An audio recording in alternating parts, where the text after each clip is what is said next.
السلام علیکم ورحمت الله وبرکاتو. په دې ځمکه ډیر بادشاهان تیر شوي دي. په دوی کې د هر بادشاه بر څه مخصوص او محدود ښارونو پورې بادشاهي وه. د بعضې بادشاهانو بادشاهي به په غټو کلیو او ښارونو باندې وه. په دې ټولو بادشاهانو کې صرف څلور داسې کسان دي چې هغوی ټوله دنیا په خپل بادشاهي کې راګیره کړې وه. د دې بادشاهانو نومونه په تاریخ کې نقش دي. دوی د ځمکې په مشرق او مغرب باندې بادشاهي کړې وه او دوی ته په تاریخ کې ملوک الدنیا الاربعه ویلی کېږي.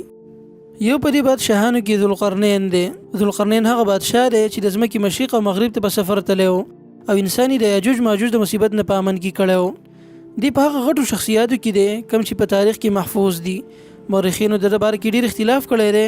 بعض ویلي دي چې ذوالقرنین دا نوم د اسکندر المقدوني دی. بعض وایي د نوم کوروش دی، ملک الفرس د فارس والونه و. بعض ویلي دي چې دا نوم د سلیمان علیه السلام دی. او بله رایه پکې دا ده چې دا د مصر بادشاه اخناتون دی او دا موحد سړی و. لیکن ډیر شواهد داسې شته دی چې د هغې نه معلومیږي چې دا د عربو بادشاه و د حمیر قبیلې نه. دلیل پرې خبردار دی چې لفظ د زو یا زی کوم چې د ذوالقرنین په حواله کې راځي دا په دنیا کې صرف عرب خلک استعمالوي، خاص کر یمن والا.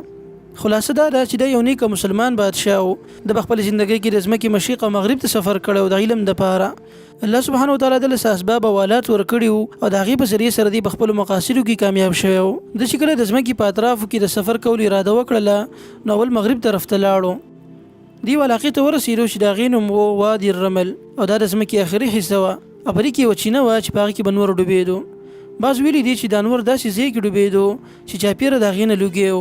بعضې مفسرین ویلي دي چې دی د دریاب په غاړه ولاړو نور ته یې کتل نو داسې ښکارېده چې دا نور په اوبو کې ډوبېږي.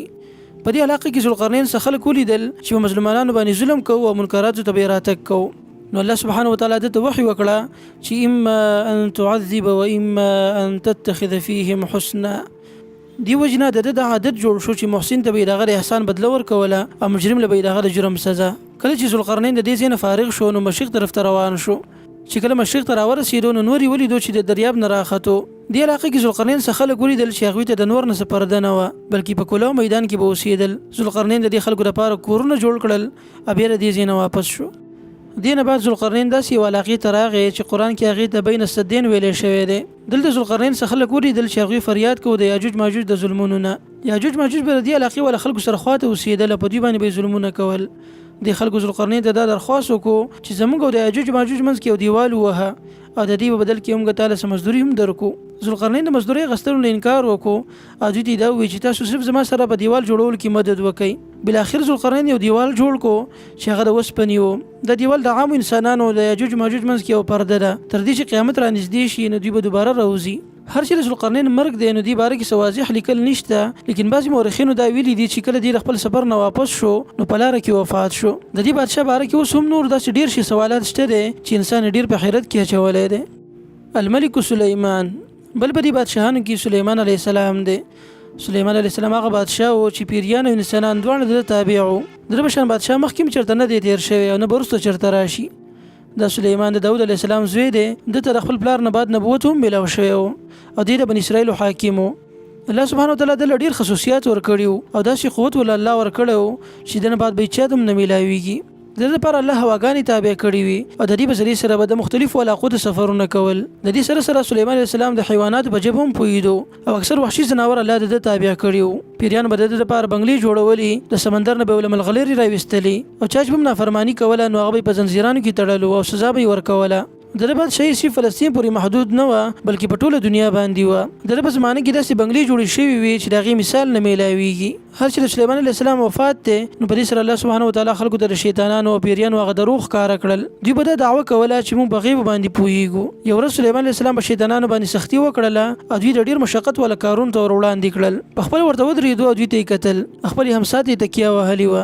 په دې دوران کې سلیمان علیه السلام نه روح واغستلی شو او دوی ولاړ پاتې شو. شیطانان مسلسل د یو کال پورې کارونه وکړل او دوی دا خیال و چې سلیمان علیه السلام ژوندی دی تر دې چې یو میږي د سلیمان علیه السلام همسه د لاندې نه وخوړله. په دې سره سلیمان علیه السلام راتاو شو. فلما خر تبينت الجن أن لو كانوا يعلمون الغيب ما لبثوا في العذاب المهين. بل بادشاه دی النمرود. دغه بادشاه دی چې د ربوبیت دعوه کړې وه نو الله سبحانه وتعالی د لره په یو ورکوټي ځناور ماشي باندې هلاک و. دې په ځمکه کې موجود په ظالمانو کې یو ظالم و. د ده زمانه طوفان نوح ته نږدې وه. د په ټوله دنیا باندې حکمرانی کړې وه. بعض خلک وایي چې دا ولنی انسان دی چې سحر او جادو به یې کوو. د دارالحکومت د عراق په یو ښار بابل کې و. بعض مورخین ویلي دي چې د 400 کاله پورې بادشاهي کړې وه. د زمانه د ظلم او جبر نه ډکه زمانه وه. د صرف په دې ظلم اکتفا نه و کړې بلکې د ربوبیت دعوه هم کړې وه. ځان ته به الٰه ویلو او د ابراهیم علیه السلام د نبوت نه به انکار کوو. ابراهیم علیه السلام د سره مناظره هم کړې وه او دا مناظره په قرآن کې هم ذکر ده. په دې مناظره کې ابراهیم علیه السلام غالب شوی په نمرود باندې. ابراهیم علیه السلام په دې مناظرې سره په نمرود باندې حجت قائم کو او نمرود خپه تعصب کې اخته شو. د الله سره د جنگ لپاره لښکرې تیاری کړي. بعض مورخین ویلي دي چې الله په دوی باندې ماشي مسلط کړل، د دوی د جسمونو غوښې خوړلې او د دوی هډوکي خالي پاتې کړل. په دې ماشو کې یو د دې ظالم بادشاه پوزي ته ورداخل شو او د ډیر وخت پورې په دماغو کې سارو. د روزنه بعد د بسر باندې همیشه ډیر سخت درد او تکلیف وو تر دې چې دی هلاک شو او د انجام یو عبرت پاتې شو شاتنو خلکو لپاره. بل په دې بادشاهانو کې د نبوخذ نصر یا بخت نصر د کلدان په بادشاهانو کې یو طاقتور بادشاه و. د په عراق، بابل او نور ډیرو ښارونو باندې بادشاهي کړې وه. د په خپل زمانه کې یو طاقتور بادشاه و. د په دنیا کې په قوت او طاقت باندې مشهور و. د یو پیر راغی او د شام په یو علاقه دمشق باندې حمله وکړله. د دغې علاقې خلکو سره صلح وکړله او د ډیر مالونه پیش کړل. د دمشق والو سره صلح وکړله او بیت المقدس طرف ته ور روان شو.